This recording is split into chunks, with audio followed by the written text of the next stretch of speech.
Bom dia, bom dia, bom dia. Bom dia, Londrina, cidade maravilhosa, cheio de encantos mil, a cidade mais bonita do Brasil. De novo, vou contar para vocês que essa música é de uma outra cidade, grandona, bacana, legal, mas eu trago essa música para gente pela densidade de emoções que eu sinto por essa cidade. Grande Londrina. Amigos, e essa cidade também, cada vez mais, precisa ter sinalizações. Desta vez, nós estamos sinalizando para um janeiro branco. O que é o janeiro branco? De onde vem o janeiro branco? Para que serve o janeiro branco? Durante o ano, a gente vai colorindo o ano. É uma paleta de cores, né? Depois você tem azul, você tem vermelho, você tem verde, você tem amarelo. O ano inteirinho nós temos grandes causas, ações que fazem com que a gente remeta uma cor para a gente ter lembrança da importância daquele momento. E desta vez, o assunto é o janeiro branco. E quem vai nos definir, explicar, são as minhas convidadas. Doutora Alessandra Dil, ela é psiquiatra, especialista em dependência química, membro do Conselho Consultivo da ABAD, embaixadora no Brasil da ISAM e coordenadora do Ambulatório de Saúde Mental Ânima em Londrina. A Alessandra já é praticamente uma sócia nossa aqui. Todas as vezes que eu tenho alguns assuntos relacionados à psiquiatria, psicologia, comportamento, dependência química, eu sempre falo, o Ale, vai lá para nos ajudar um pouco mais a termos as nossas perguntas, as nossas questões respondidas. Muito obrigado mais uma vez, Alessandra, pela sua presença. Dá vontade de fazer assim, falar só de dependência química, depois a gente falar só de saúde mental, tanta coisa bacana tem para a gente falar num programa como esse. Obrigado mais uma vez pela sua presença, viu? Eu que agradeço, Marcão, pelo espaço, que é sempre dado à saúde mental, à psiquiatria, à psicologia, às nossas emoções, está pautada nesse programa, porque a população precisa, aprender, saber, se informar, porque essa é uma ferramenta poderosa de prevenção, né? Exato. Quando a gente se apropria desse conhecimento e transforma esse conhecimento para a nossa prática. Então, só agradecer. Embaixadora no Brasil da ISAM. O que é a ISAM? A ISAM é a International Society of Addiction Medicine. Então, a minha função aqui no Brasil é colocar esses especialistas num contato em network. E isso tem me proporcionado muitas coisas, aliás, porque permite que eu esteja em contato com outros pesquisadores, e recentemente eu fui para a Ásia, e aí eu coloco lá no grupo, oi galera, tem algum lugar aí na Tailândia que eu possa visitar? E aí fui recebida lá na Tailândia, num centro de adicção. Então, essa é a conexão que a embaixadora aqui no Brasil faz, entre outras coisas, né? Porque os problemas são mundiais. Exatamente. Os reflexos são mundiais. Perfeito. Né? A gente consegue ter uma noção do que acontece no mundo, às vezes, por desenvolvimento de alguns equipamentos, de alguns estudos, mas os problemas são os mesmos do mundo inteiro. São muito parecidos, e a ideia, né, de poder ter esse contato com pesquisadores internacionais é justamente trocar não somente as questões epidemiológicas e de novos estudos, mas também ver como é que você faz aí na prática. Que ideia boa esse serviço tem, que pode ser reestruturado, aplicado à nossa realidade, né? Isso eu acho que é bem legal e tem me feito cada vez melhor e aumentado aí a minha rede, né, de profissionais. Dá para espelhar muita coisa no Brasil, né? Com certeza. Que bom. Muito bem. Doutora Camille Mota, médica, psiquiatra, diretora técnica e médica assistente do Hospital Nova Vida, formada pela Universidade Estadual de Londrina, com residência em psiquiatria pela UEL e pelo Hospital Universitário Regional do Norte do Paraná. Atua em atendimento clínico a crianças, adolescentes e adultos e idosos, com experiência em CAPS e em urgência, emergência e internação psiquiátrica. Possui atualizações em TDAH, lá em Madrid, na Espanha, e psicofarmacologia na Universidade de Harvard, nos Estados Unidos. Muito bem, olha que chique isso, hein? Além de participação contínua em congressos nacionais e internacionais de psiquiatria. Atualmente, é médica psiquiatra, diretora técnica e médica assistente do Hospital Nova Vida, médica assistente do CAPS de Bandeirantes e speaker de laboratórios farmacêuticos. O speaker nada mais é do que aquela pessoa, para poder todo mundo entender, né, doutora, que recebe produtos, né, que não que experimenta, mas que possa fazer a interface entre os produtos e os pacientes. É mais ou menos por aí, ô Camille? Isso. Em primeiro lugar, bom dia, muito obrigada pela oportunidade de estar aqui. É um prazer enorme falar da saúde mental. E é assim, eu gosto demais da parte química, porque a doença psiquiátrica é uma doença, é alteração química. Então, entender o mecanismo de funcionamento das medicações faz com que a gente consiga entender todo o processo da doença e, dessa forma, tratar qualquer uma das doenças de forma a trazer o paciente de novo à saúde mental, à qualidade de vida. Então, ser speaker dos laboratórios me permite estudar as medicações a partir do momento que elas são lançadas, mesmo fora do Brasil. Então, eu começo a estudar quando elas estão em processo de pesquisa e são lançadas já fora, principalmente nos Estados Unidos, né? Medicações que vêm da Dinamarca. Então, eu consigo ter esse contato e estudar para que, quando elas chegam no Brasil, eu já tenha o conhecimento do mecanismo de ação e possa repassar para outros profissionais. Normalmente, faço aulas para outros psiquiatras que ainda não têm esse conhecimento inicial da molécula. E cada vez mais nós descobrimos o quanto é que a gente precisa desse apoio, né? O mundo mudou muito, de uma forma assim, muito repentina.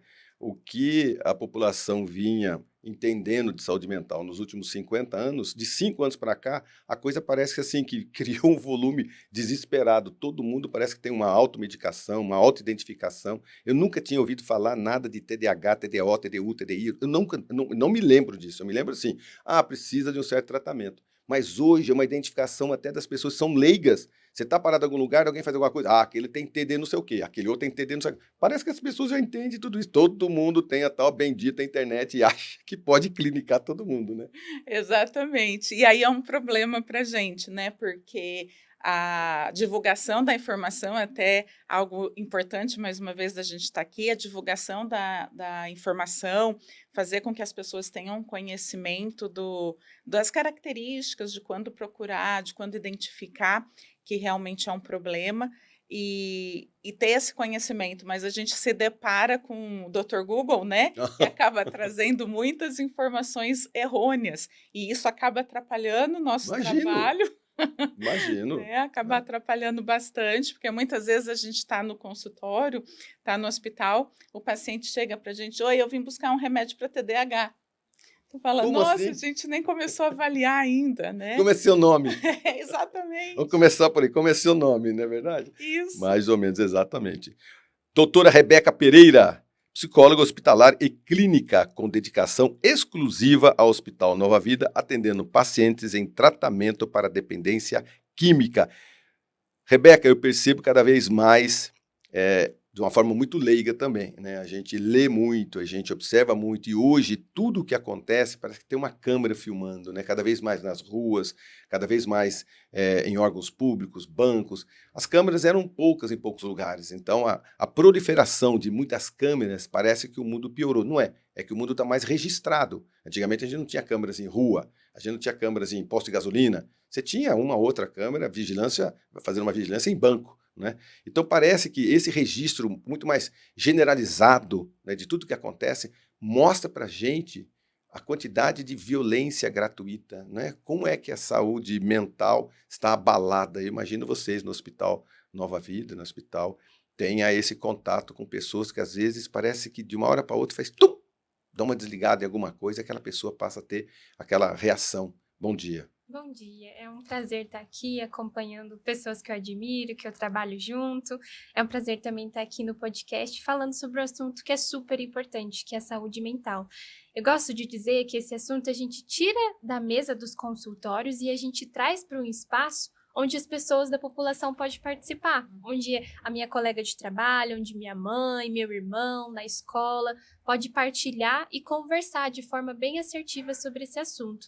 E, de fato, parece que as coisas ruins está muito mais fácil da gente ficar sabendo do que aconteceu, né? Exato. E o trabalho da dependência química, ele ainda é muito atrelado à violência, ainda é muito atrelado à pobreza, é atrelado também a alguns processos de restrição territorial que essa pessoa passa, né? Então, a gente vai sempre trabalhar com uma questão da balança, né? Então, os fatores de proteção e os fatores de desproteção. Algumas pessoas que fazem o uso abusivo da substância química, né, seja ela uma droga lícita ou ilícita hoje, ela tem um fator de desproteção maior nessa balança. Então, ela acaba mascarando alguma preocupação, alguma doença psiquiátrica pré-existente com o uso da substância.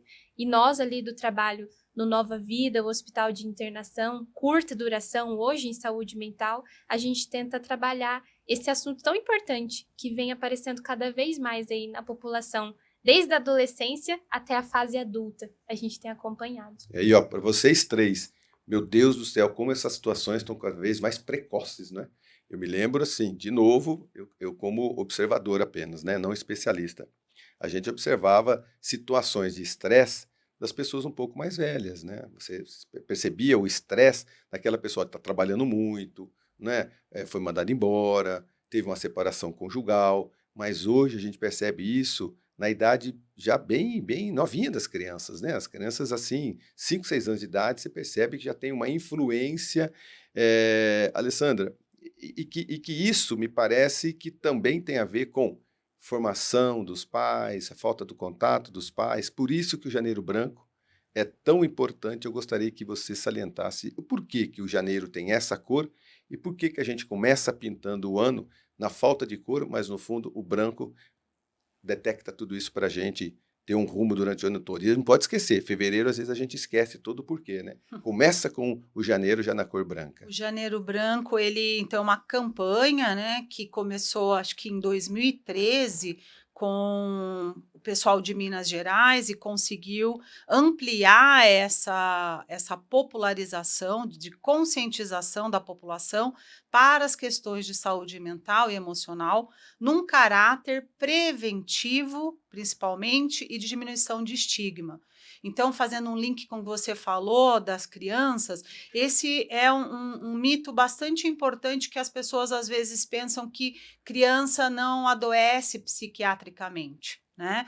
Nós olhamos cada vez mais para a chamada psiquiatria do desenvolvimento, né? Porque muitas questões do adulto começaram na infância.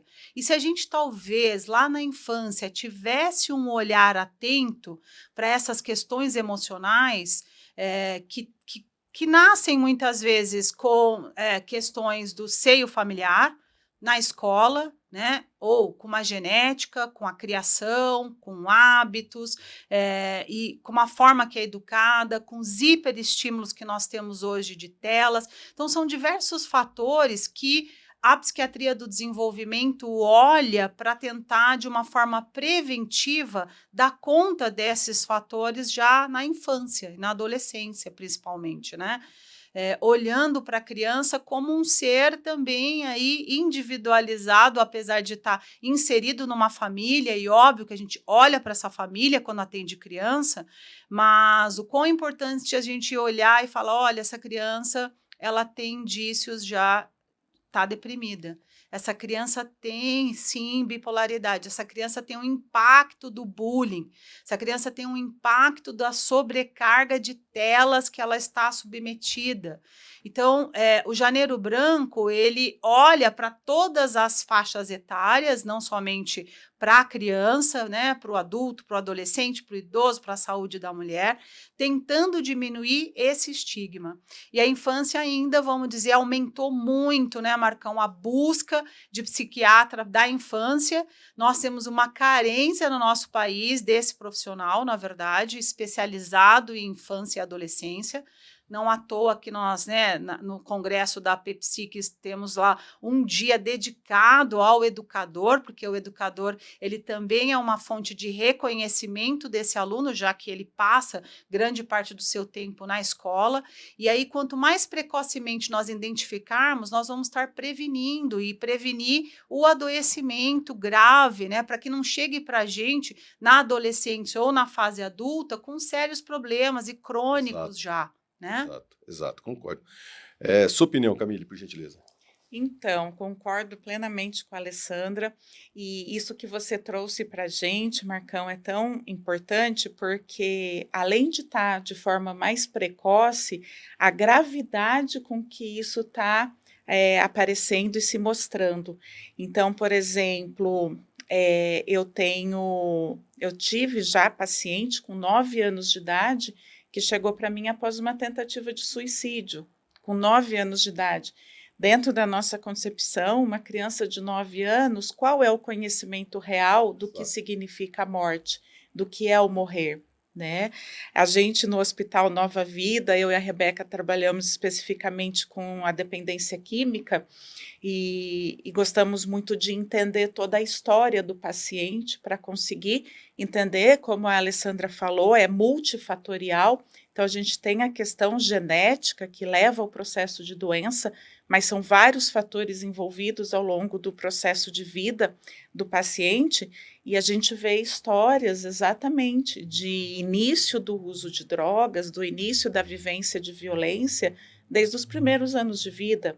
Então, a gente se depara com pacientes hoje que são adultos, mas que começaram a usar drogas com 11 anos de idade, que os pais pediam para acender o cigarro no fogão a lenha, com 10 anos de idade, foi aí que começou a fumar. Às vezes, assim, de novo, de uma forma muito leiga, eu percebo, às vezes, aquela brincadeira entre uma coisa normal, de um churrasco, de uma brincadeira de família, a criança vê ali, alguém fala assim, olha, acende ali o cigarro para o pai, para o vô, para a mãe, aí só acende, às vezes você acha que aquele ato é um ato de uma brincadeira involuntária, ou, olha, toma um golezinho aqui da cerveja, não, é só um golezinho da cerveja, só sente o cheiro aqui do uísque. Então, eu já entendi com as entrevistas que eu faço aqui que isso pode despertar na criança muito precocemente essa doença, porque você tem uma dependência química, que às vezes a gente fala, olha, mas lá em casa nós somos em 6 irmãos. Todo mundo pode tomar à vontade e não dá trabalho, mas tem um irmão meu que dá trabalho quando bebe. Aí eu descobri que isso é uma doença, desperta nele alguma coisa que não desperta em você.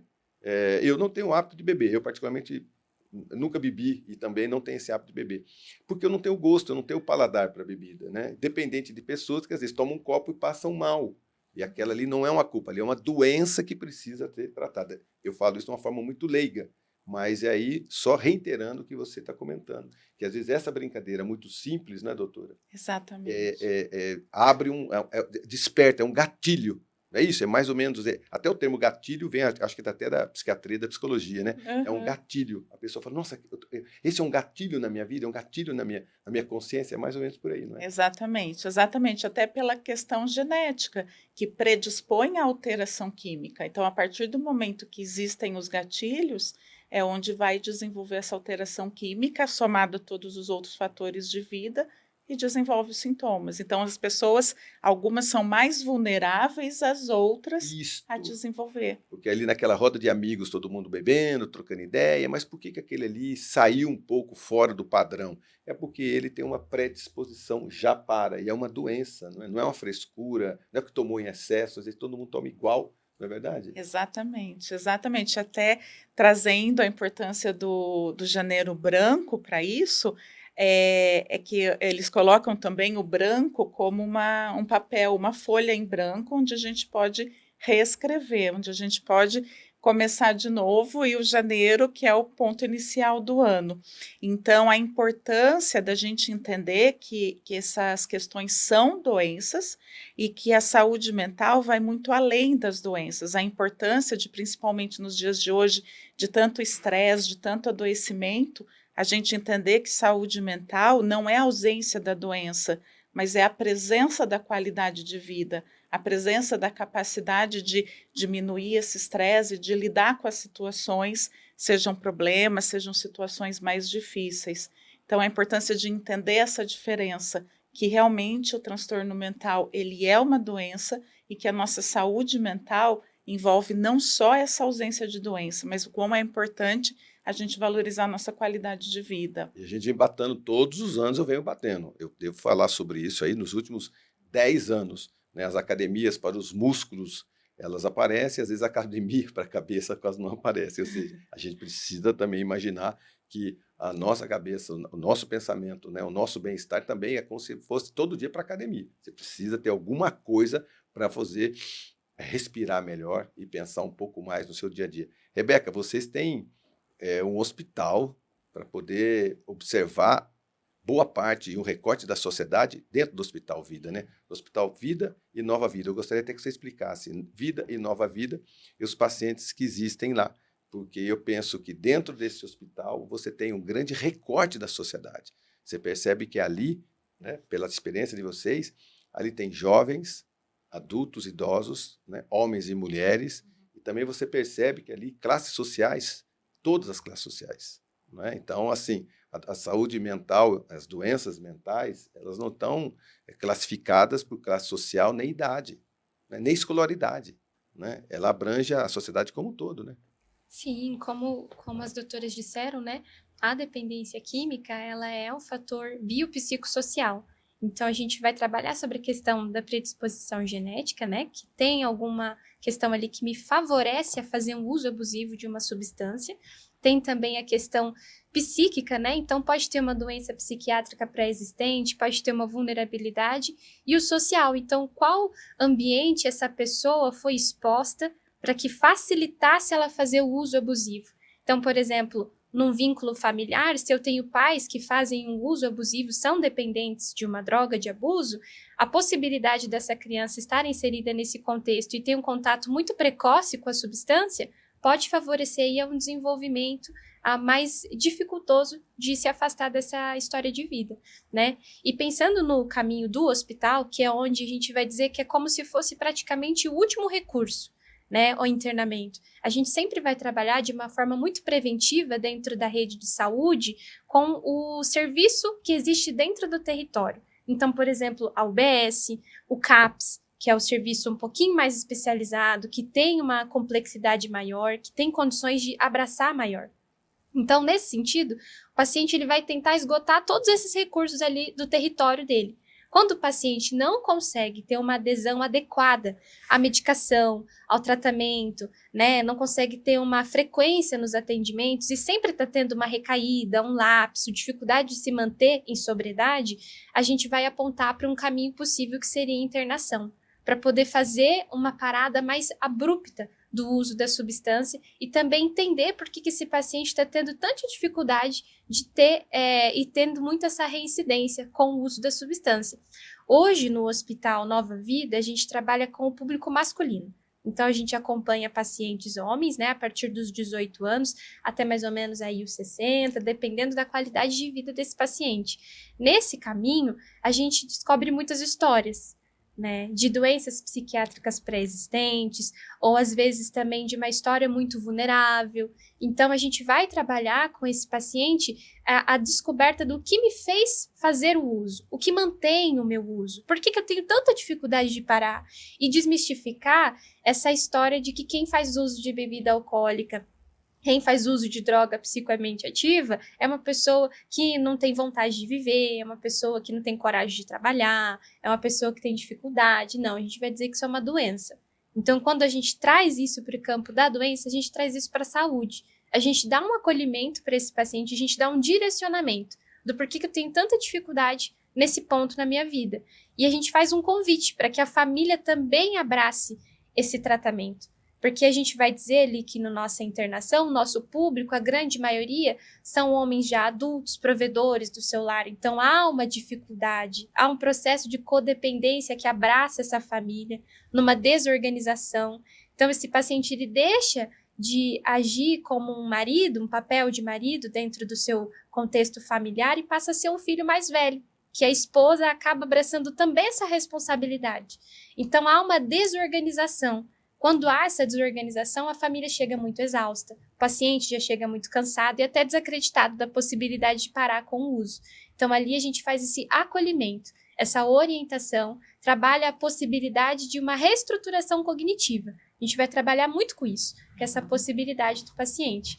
E o Vida, que é o hospital irmão que a gente fala, né, que a gente está todo mundo junto ali, ele vai fazer um atendimento já um pouquinho ampliado. Tem vários transtornos psiquiátricos ali. Então, a gente vai atender adolescentes, homens e mulheres, vai atender também mulheres na adicção, vai atender pacientes que têm comorbidades mais cronificadas. Esquizofrenia, Isso, bipolaridade. exatamente. Essas doenças já pré-existentes. Eu queria Então, é um complementar uma complexo, coisa, né? É um complexo, que a né? Rebeca falou, que é assim, que a gente tem que olhar para a saúde mental, né, pensando no Janeiro Branco e no link para a prevenção, que os dispositivos hoje que a gente tem não são somente aqueles que estão estruturados para atender a saúde propriamente dita, como a unidade básica, o CAPS e o hospital. Outros equipamentos da cidade, eles também são importantes para a prevenção de saúde mental.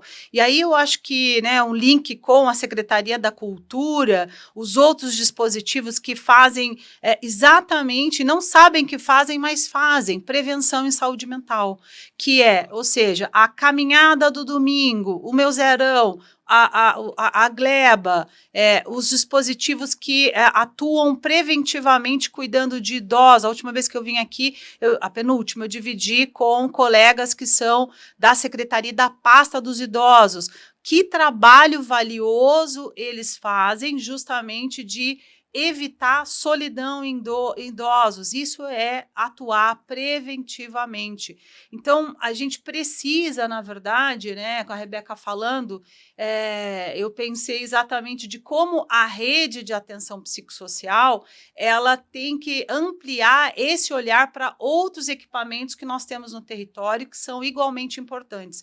E a população, infelizmente, eu acho que ainda não sabe de todas essas possibilidades, né, Marcão? Exato, Do que a gente tem em Londrina, na verdade, já para oferecer esse olhar preventivo, inclusive. E a cidade tem que pensar num todo, né? A cidade como um todo, né? A cidade mais estressada, estressa mais as pessoas. A cidade com menos parques públicos, estressa mais as pessoas, né? Nós temos, por isso que eu comecei o meu programa dizendo Londrina, cidade maravilhosa. Você sabe de onde é essa música, né? De uma outra cidade. Né? Londrina, cidade maravilhosa, cheia de encantos mil, a cidade mais bonita do Brasil. Eu roubei essa música de uma outra cidade, bonita também. Mas Londrina tem características, não só no centro, não só na gleba. A cidade como um todo, ela é arborizada, com lagos. Então eu percebo que para a ciência das pessoas que nos ouvem e nos assistem, com a especialidade que vocês têm um campo de prova, vocês têm um campo de teste, vocês têm verdadeiramente dentro do hospital, né, psiquiátrico, vocês conseguem observar um recorte da sociedade que todos os dias são colocados ali, alguns abandonados, as pessoas às vezes não querem mais aquele familiar, não é? Mas a rede de assistência da cidade como um todo foi ótimo esse posicionamento de vocês, né? Quando a gente fala os territórios, né? A cidade como um todo, ela tem que pensar nisso tudo para que a última instância seja o hospital. A última instância, não é, Rebeca? Então, assim, você tem a tentativa de fazer com que os profissionais, e aí você citou novamente a PPPsic, eu percebo quanto é que a PPPsic ela é extremamente importante nesse contexto, porque aí você vai, dentro dos congressos, dentro dos encontros, também fazer isso para os professores. Na ponta tem ali um professor que, no mínimo, 30, 40 alunos possam ser orientados via aquela professora, que para os idosos na Secretaria do Idoso, na verdade, a Secretaria da Mulher, né? Então, esse contexto, eu achei isso extremamente interessante, como secretário de Cultura também, pensar nesse contexto geral que os territórios precisam se preocupar para que a gente tenha uma evolução menos crítica. Então, e quando chega no hospital, já é praticamente... Desde a urbanização dessa cidade, né, como ela é construída, com árvores, com dispositivos de lazer, de cultura, de esporte, isso atua preventivamente, e depois, para aquele que adoeceu e foi internado com a gente, ou precisa do ambulatório Ânima, ele possa fazer a famosa ressocialização, utilizar esses espaços. Então, eu tenho uma paciente, por exemplo, que utiliza um dispositivo do município, que é a yoga, gratuita, lá no Igapó. Olha o exemplo, não é? Cada vez mais. Amigos, nós estamos saindo para um breve intervalo comercial e a gente já volta com esse assunto para lá de interessante, Janeiro Branco, com a doutora Alessandra Dil, Camille Mota e Rebeca Pereira. Não sai daí, a gente já volta. O assunto, Janeiro Branco. Muito bem, estamos de volta com Janeiro Branco, saúde mental, para essas doutoras que estão aqui. Burnout. Tá mais comum. Lembra que eu comentei com vocês? É TD isso, TD aquilo, burnout. Ninguém tinha falado nunca no burnout. Eu não me lembro de ter falado essa palavra assim, de 5 anos para cá, não é verdade? Se tornou uma coisa mais constante nas nossas vidas, né? Essas identificações são novas, são antigas? Virou moda por quê? Porque, de repente, alguém comentou e aí a gente identificava. Exemplo, na minha idade. Eu não lembro, quando eu era mais jovem, a identificação de tanta saúde mental, a identificação de doenças, né, de classificação. Essa classificação, ela veio sendo o quê? Mundo de Mundo vem para o Brasil, e aí isso não existia. Você pega um livrão daqueles bem grossão, assim, de psiquiatria, lá atrás, assim, mais ou menos uns 30, 40 anos atrás, isso já existia e a gente não comentava, ou a gente só começou a comentar agora e sempre existiu? Sim, acho que essa é a grande polêmica que nós psiquiatras estamos no front e, né, que as pessoas dizem que os psiquiatras inventam doenças a cada ano, que isso é E não? que isso é fabricado pela indústria farmacêutica, que nós queremos Entendi. ganhar dinheiro com o diagnóstico. E, na verdade, muitas dessas doenças, na verdade, elas sempre existiram e não eram identificadas ou não tinha essa nomenclatura. É a nomenclatura que é uma coisa Nomenclatura e a nova, né? classificação. Da E a situação. classificação, ela vem justamente para tentar uniformizar o diálogo entre a classe médica e a classe da saúde mental. Ou seja, para que o médico aqui no Brasil, quando ele está falando de transtorno de déficit de atenção, burnout, o médico lá do Japão também entenda o que é. Porque a psiquiatria, principalmente, é uma classe, uma entidade, né, que não temos muitos exames complementares. Eu vou lá no médico e digo, olha, você é diabético. Como que eu sei? Porque eu fiz a sua glicemia de jejum, dosei a sua hemoglobina glicada e está acima de um nível tal, isso configura diabetes.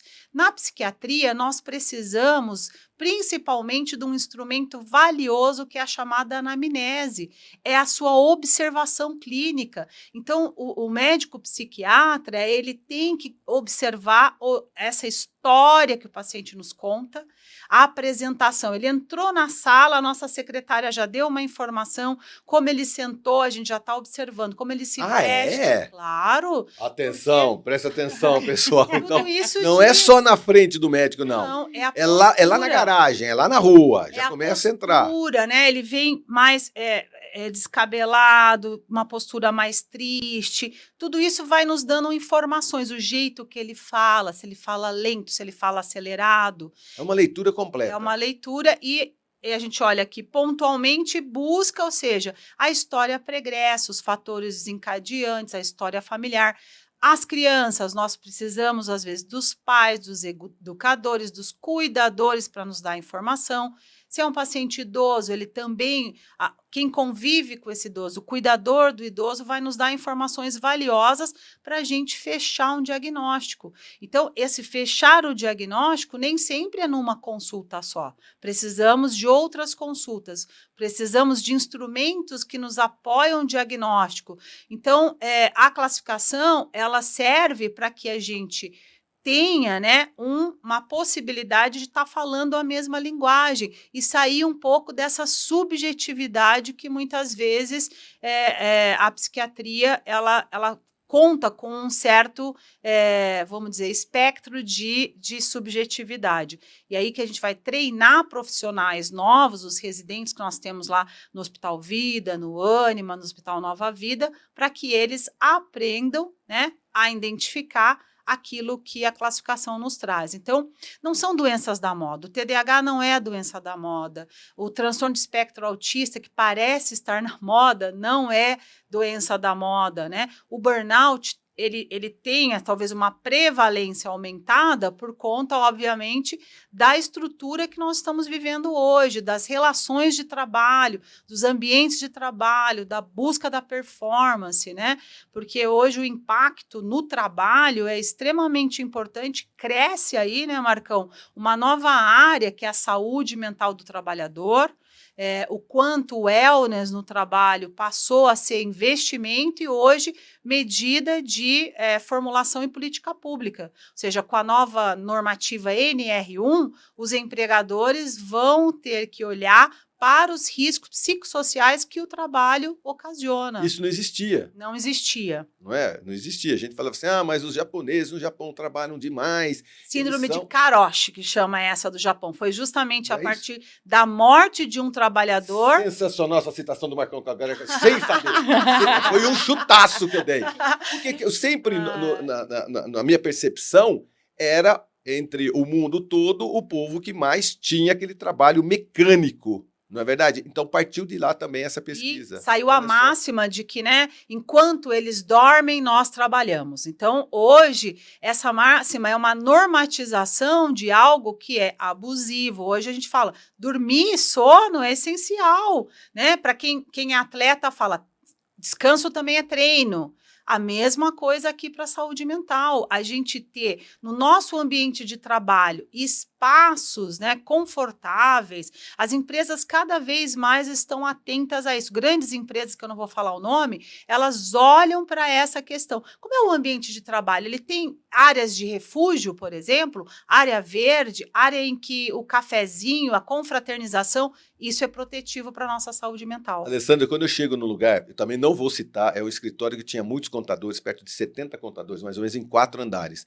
Quando eu vi todo aquele pessoal, parecendo uns ratinhos dentro de baia, virados para a parede, tudo cinza, trabalhando, sabe, naqueles Nossa. barulhos assim, eu olhei Aham. aquilo e falei, meu Deus do céu, será que não tinha como pintar essas paredes de outra cor, virar eles de outra forma, abrir janela, qualquer coisa para fazer com que aquelas pessoas, horas, dias, meses, anos, eu chegar a conversar, quanto tempo você trabalha aqui? Há 12 anos, 15 anos, aqui nesse mesmo lugar? Sim, naquele mesmo lugar. Meu Deus do céu, é um cubículozinho. Sabe, a gente acaba não se apercebendo disso. Eu, graças ao bom Deus, vou repetir 3 vezes, graças a Deus, graças a Deus, graças a Deus, os meus escritórios em minha vida, eu sempre fiz questão de ou me virar por uma grande janela, ou ter área verde, ou durante o dia pisar no chão. Isso é super Eu importante. chamei o Nuno, que é o meu felino, o gato que trabalha comigo aqui há 15 anos, então a gente tem um animal junto, né, um pet junto com a gente para trabalhar. São pequenos detalhes, né? Mas eu penso que isso faz toda a diferença, né, Camille? Faz a Com diferença, né? certeza, Eu já faz. jogo para você outra situação, olhando a diferença. E a solidão?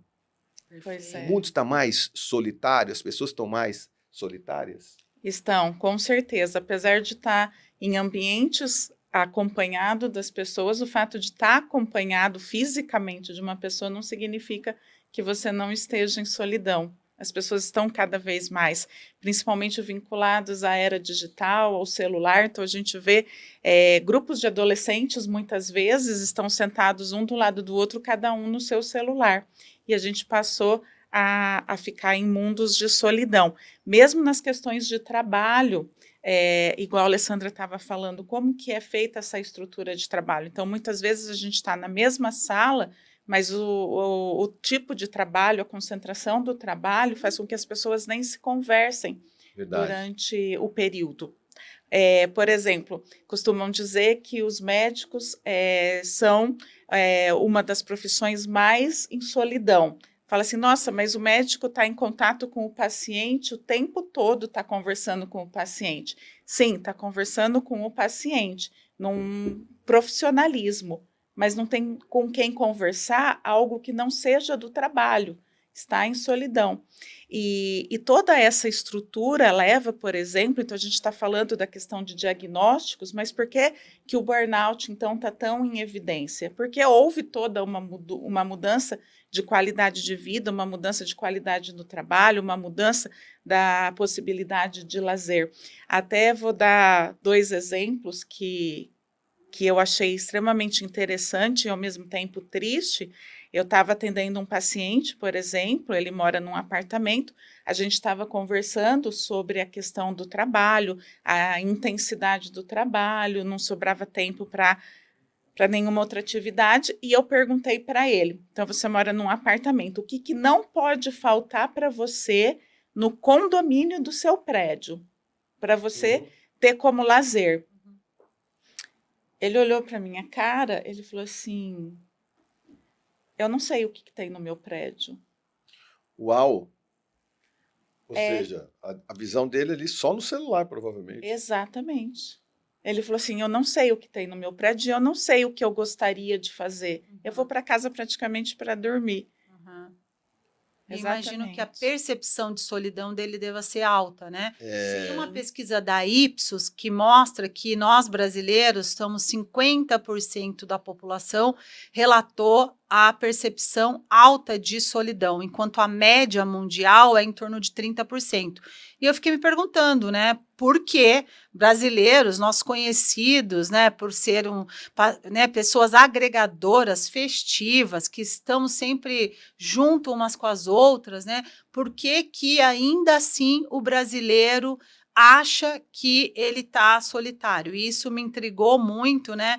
É óbvio que existem algumas possibilidades para a gente responder isso, porque países como Suíça, por exemplo, né, em que a individualidade ela é normatizada, ou seja, não convide para sua casa, saia do futebol. Eu tenho amigos que moram lá e dizem exatamente, são cordiais, tchau, tchau, e não vão ali depois, vamos jogar uma bola, vamos passar aqui na minha casa, eu vou te convidar para comer um bolo, né? Ou seja, todo esse convívio social que faz com que a percepção da solidão seja diminuída, né? E tem uma outra questão que eu acho também super importante, porque ao contrário da solidão, a capacidade que o indivíduo tem de ficar com ele mesmo.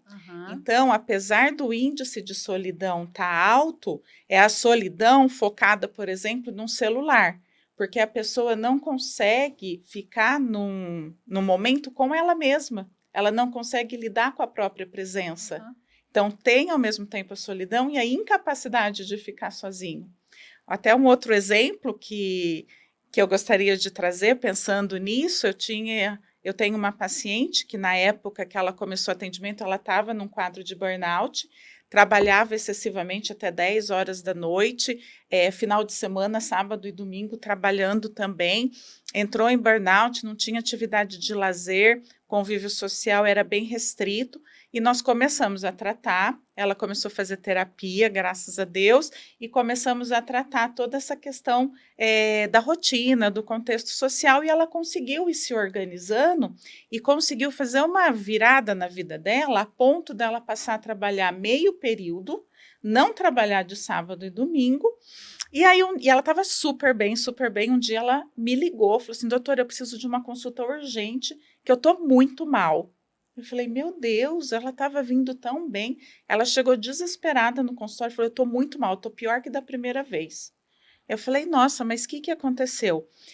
As pessoas que eu conheço estão falando que eu estou muito doente. Meu filho está desesperado, porque ele chega em casa para tomar café da manhã comigo, eu estou de pijama, assistindo TV. Eu estava reservando um tempo para ela. Exatamente. Que mais? Então, e aí eu faço o almoço em casa, eu almoço sozinha e vou trabalhar só à tarde. As minhas amigas estão desesperadas. Então, estava todo mundo achando que ela estava doente, porque ela se permitia ficar de pijama até 10 horas da manhã, tomar café da manhã, assistir o programa de TV que ela gostava. Simples, né? Que inversão, né? De ótica, simples. Justamente normatizando a performance. A performance. E eu falei para ela, tá, mas você... A sociedade oprime, não é? Exatamente. Porque não é aquele conceito idealizado em programas de televisão, em reportagens, não é? E olha que interessante, né, Camille? As pessoas ficam... o olhar é de que se eu não estiver produzindo ou fazendo, eu sou menos, ou desvalorizada, ou eu devo estar com algum problema. Ou irresponsável. Como assim, né? Você de pijama ainda, ou né, você só trabalha à tarde? Como assim? Não é? Né? E ainda eu perguntei para ela, eu falei, questionei, avaliei todos os critérios dentro, né, dos transtornos mentais. Ela não preenchia nenhum critério. Eu falei, como que você se sente? Você tá de manhã de pijama porque você tá desanimada, você não tá bem, você tá triste, você tá cansada, você tá se sentindo ansiosa? Ela falou assim, Camille, eu nunca fui tão feliz na minha vida. Que maluco, isso é verdade. O que está acontecendo? Você está chegando atrasado? Não, eu estou me dando o direito, né, a esse processo todo. Mas aí tem CLT, aí tem todo um processo de empregabilidade, que aí essas novas leis começam a identificar as pessoas, né? Tem um país que já começa a não ter, se eu não me engano, a sexta-feira para trabalhar, não é verdade? Conseguiu fazer um grande teste, né? Eu não quero aqui levantar hipótese Eu trabalhei numa empresa nem, que era assim. E nem nenhum tipo de convergência que acontece hoje. Mas o mundo começa a perceber que pessoas melhor relacionadas, né? Melhor nos seus ambientes e melhor familiarmente, entregam mais na hora de trabalhar. Sem isso. falar, né, Marcão, que a gente passa mais tempo no nosso ambiente de trabalho do que com a nossa família. Então, o ambiente de trabalho, ele também é um local de promotor de saúde mental. Ele precisa ser esse local, né? Muito bem. Amigos, nós estamos saindo aqui do nosso bate-papo sobre o Janeiro Branco. Não sai daí que a gente já volta. Muito bem, nós estamos terminando o nosso programa. O assunto é extremamente sério, contundente, verdadeiro e atual. O mundo precisa, pede, ele grita pela saúde mental, ele necessita. E hoje, nesse bate-papo aqui, para lá de proveitoso, foi uma aula, foi também recomendações de que os nossos ambientes, eles fazem parte desse contexto, né? Esse ecossistema que a gente vive, né? Nossos lares, nossas praças, nossas ruas, nossos escritórios, né? Então, tudo isso faz parte desse contexto para que a gente tenha uma saúde mental com qualidade. Para a gente finalizar, as considerações finais, Rebeca, você tem uma experiência todos os dias, né? Vocês internam, vocês tratam, vocês curam, vocês orientam, todos os dias a mais variada gama de pacientes, né, com problemas mentais, né? Então a gente precisa ficar orientado, porque às vezes não é apenas a pessoa que chega, mas uma família também que chega junto, não é? E ali você, quando cura uma pessoa, você está curando também toda uma família, não é isso, Rebeca? Isso, a gente deixa aqui o convite aberto para que as famílias de Londrina e região que perceberam que está com essa dificuldade, enfrentando aí a dependência química, algum indivíduo na sua família está com essa dificuldade de manutenção do tratamento, o Hospital Nova Vida está de portas abertas também, a rede de saúde que faz os encaminhamentos para chegar até o nosso serviço, que vai fazer esse acolhimento com a família, esse acolhimento com o paciente, para trazer um tratamento humanizado, adequado e, principalmente, trazendo a reinserção dessa pessoa para a sociedade, para a rotina dela, com uma qualidade de vida melhor.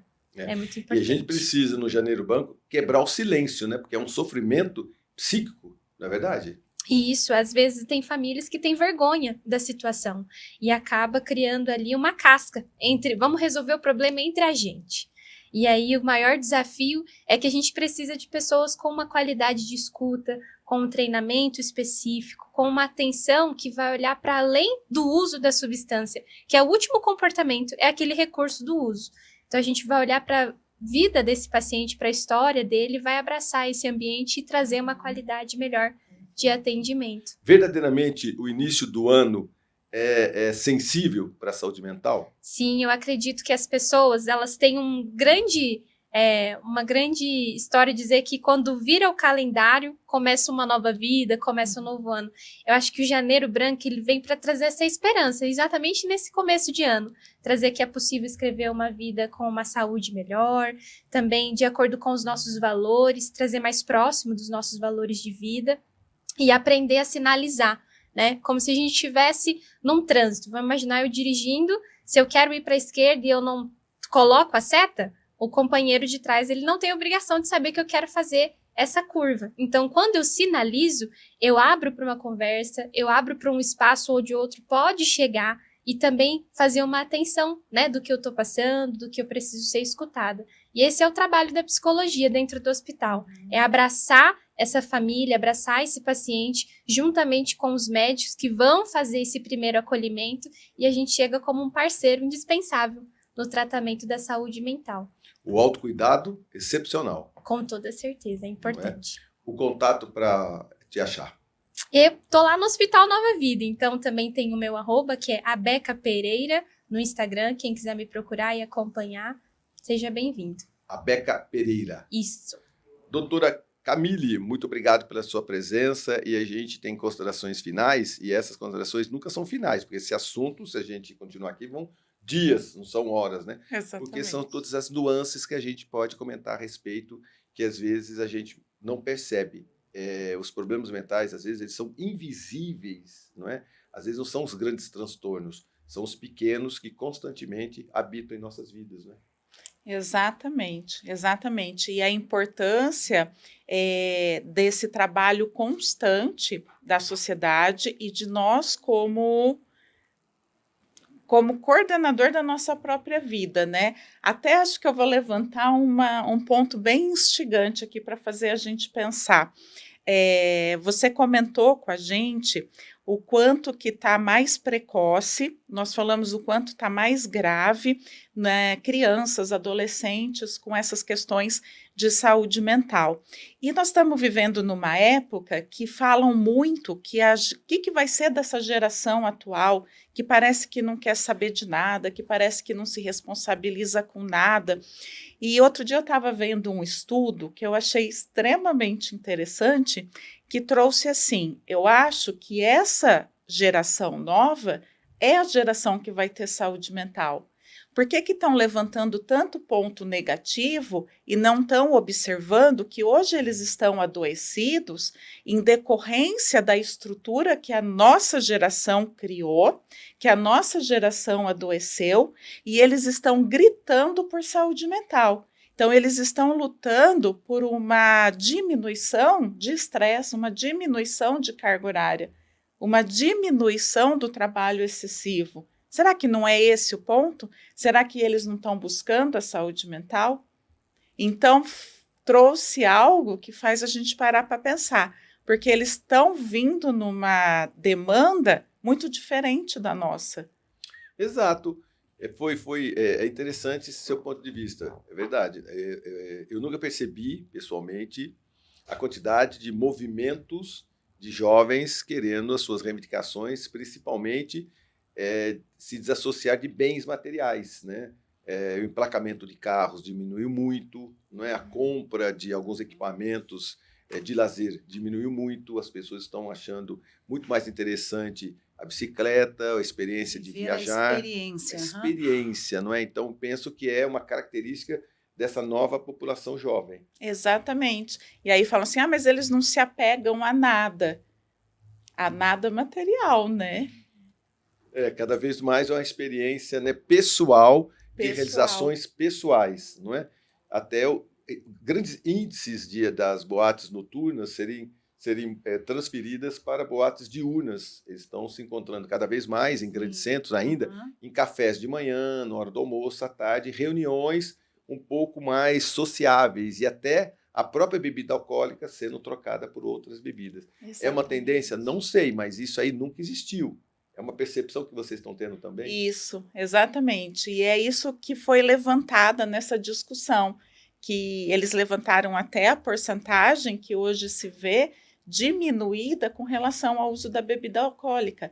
Apesar de estar o POD aí em muita evidência pela gravidade, pelas consequências terríveis que ele traz, a porcentagem de adolescentes que usam hoje é muito menor do que na geração anterior. Do cigarro normal. Do cigarro normal, e mesmo do POD. Então, assim, está em evidência o grande risco, mas a quantidade de pessoas usando é menor hoje. E então faz a gente parar para pensar quem que está buscando essa saúde mental, a importância da sociedade e das pessoas terem essa conscientização. Até uma frase que eu gosto muito é que o Janeiro Branco seja o início de uma conversa que dure o ano todo. Exato, exato. Então você percebe que uma nova geração tem uma movimentação positiva em busca da saúde mental. Eu espero que sim. Cada vez mais. Principalmente você tem um estudo aprofundado em Harvard. Então, quando a Alessandra comentou comigo que o mundo pensa nisso tudo, esse grande reflexo mundial também vem para cá, nesse nosso microcosmos, né? Nesse nosso recorte, nessa nossa experiência chamada Londrina, isso é aplicado na nossa cidade também, não é? Com certeza, com certeza. Eu falo que fazer os cursos, as especializações fora do Brasil, me traz um conforto, porque eu vejo que lá fora, onde muitas vezes é muito mais valorizado do que aqui, acontece da mesma forma. Acontece, as pessoas estão passando pelas mesmas situações e até em termos de recursos de tratamento, a gente também está no mesmo patamar. Então, me conforta perceber que nós estamos dentro de uma possibilidade de saúde mental como em qualquer outro lugar. Entendi. Isso é muito importante. Então, para finalizar com você, procurar orientação, procurar, com certeza, falar aquilo que sente. Na verdade, porque o tratamento existe e o apoio existe. Exatamente, exatamente. Poder quebrar essa dificuldade da conversa, em expor. Na verdade, você tratar os seus problemas emocionais é um ato de coragem. E as pessoas veem isso como uma fraqueza. Então, não, é um ato de coragem, é você poder colocar suas vulnerabilidades, as suas dificuldades, procurar ajuda quando não está bem, lembrando que é uma doença, que é uma alteração química e que você não se define por um diagnóstico. A gente estava até comentando as questões de diagnóstico, muitas vezes a pessoa fala, eu sou bipolar, eu sou borderline. Não, você não é. Você tem algumas alterações químicas que a gente precisa tratar, que é possível tratar e é possível viver bem, viver estável, viver com qualidade de vida. Muito bem. Contato para chegar até você. Eu tenho meu Instagram, que é @CamileMota, psiquiatra. Lembrando que meu nome escreve bem diferente. Kamylle. Isso. Kamylle. Obrigada. De nada, eu que agradeço. Alessandra, suas considerações finais nesse nosso janeiro branco. Então é uma página em branco que começa a se escrever o ano. Muito bem, olha, eu acho que é uma excelente oportunidade para a gente escrever uma história de muito sucesso, né? E como minhas colegas falaram, o sucesso também está em pedir ajuda. Pedir ajuda não é uma fraqueza, mas para isso a gente precisa também, enquanto sistema organizacional, né, de políticas públicas, ampliar o acesso às pessoas que já adoeceram a chegar ao tratamento. Então, a gente sabe que hoje no mundo nós temos 1 bilhão de pessoas com algum diagnóstico psiquiátrico. Em países de baixa e média renda, somente 10% acessam o tratamento. Então, o nosso desafio, principalmente aqui em Londrina, é facilitar este acesso. E a gente tem visto aí movimentos muito importantes para que esse acesso ele seja facilitado, quer seja por aumentando a rede de cuidados de atenção em saúde mental, e agora lá com o ambulatório EMULTI, né, do Grupo Vida, que vai atender 800 e tantas pessoas por mês, e isso vai dar um certo um upgrade aí nas condições que essa pessoa pode receber uma medicação, um diagnóstico. Vai fazer toda a diferença, e né, não Alessandra? cronificar, com certeza, né? Os equipamentos da atenção primária, o CAPS, a internação, e todos esses equipamentos que nós conversamos ou aventamos aqui do município, desde a arquitetura, a urbanização, tudo isso é preventivo, o papel das escolas, ou seja, a gente, quando fala em saúde mental, é importante a gente entender que não existe saúde sem saúde mental. E a psiquiatria e os colegas que trabalham conosco, a terapia ocupacional, a psicologia, todos são importantes nesta equipe interdisciplinar para promover saúde mental. Então, eu desejo, né, que a nossa especialidade cada vez mais saia desse lugar, né, de que a pessoa portadora de transtorno psiquiátrico, ela é louca, maluca, coisas do gênero, né, que são faladas, né, e que a população cada vez mais comece a ver a saúde mental como outra doença qualquer do nosso corpo, né, que essa cabeça está interligada a esse corpo e que ela precisa ser alimentada, né, com bons recursos psicossociais e, eventualmente, com medicamentos. Esses medicamentos hoje, como a Camille falou, nós estamos assim, nunca se viu antes na psiquiatria, né, o novo número de investimento de novas moléculas, de remédios hoje que a gente está aí sempre estudando e aprendendo sobre eles, e quebra de patentes, e o laboratório que vai lançar um remédio novo, eles estão aí para nos ajudar justamente a regular esses desequilíbrios, e a medicação não é vergonha se eu tenho que tomar. O farmaco é obrigatório, né? Exato, e eu vejo isso na prática, né, Marcão, que quando eu falo para um paciente, olha, você precisa internar porque a gente já esgotou os recursos, ou você está em risco de vida, né, o risco para terceiros, as famílias às vezes ainda protelam, tem estigma, acham que não, como assim, vou internar, que vergonha, como assim, né, eu não criei um filho para estar internado. E eu falo, puxa vida, né? Se eu falasse hoje para o seu filho, olha, você está infartando e você precisa ir para a CTI ou para a UTI do Hospital Geral aqui de Londrina. Prontamente a família se mobilizaria e o paciente mesmo entende que, opa, eu estou infartando. Para nós da psiquiatria, algumas situações são como análogos ao infarto para a cardiologia. Ou seja, o risco de suicídio para nós é o similar ao você estar infartando.